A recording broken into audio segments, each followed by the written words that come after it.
nous sommes comme adresse dans le 6e arrondissement, je dirais rive gauche donc, et puis dans une boutique consacrée à l'art de vivre aux Caraïbes. Actuellement, plus de 700 rhums sont référencés dans notre boutique, en comptant les rhums blancs, les vieux, les punch aux fruits, les liqueurs, les rhums arrangés. Voilà, plus de 700, soit a priori la plus grande cave à rhum et punch de France. Le rhum, c'est avant tout, c'est vrai, le berceau, c'est la Caraïbe de façon générale, puisque c'est lié à toute l'histoire coloniale, justement la canne à sucre pour le sucre, mais également pour le rhum, effectivement.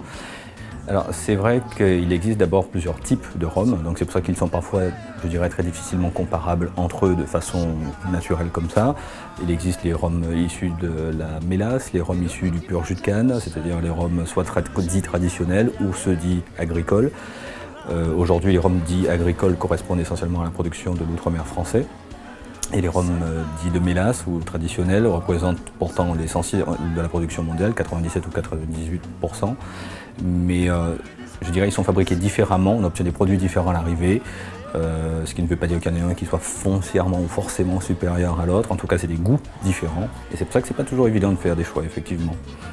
Je pense que nous assistons vraiment à un mouvement de fond parce que les Français sont, je dirais de façon générale, des gens qui aiment les bonnes choses et qui aiment savoir ce qu'ils consomment. Et justement, il y a un intérêt certain pour l'apprentissage, je dirais. Ils cherchent vraiment à savoir ce qu'ils ont dans leurs mains, dans leur verre. Et donc, au contraire, je pense que c'est vraiment un intérêt sur le long terme.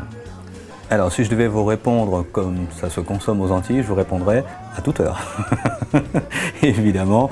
Et puis en plus, il faut savoir que le petit punch aux Antilles porte un nom différent en fonction du moment où il est consommé dans la journée. Bon, voilà, ça c'est pour la petite anecdote en créole, voilà. Donc oui, il n'y a pas d'heure vraiment. Et puis non, mais ici, on va dire traditionnellement plutôt l'apéritif pour le rhum blanc avec le petit punch ou le cocktail. Et puis sinon, effectivement, digestif après le repas en rhum vieux.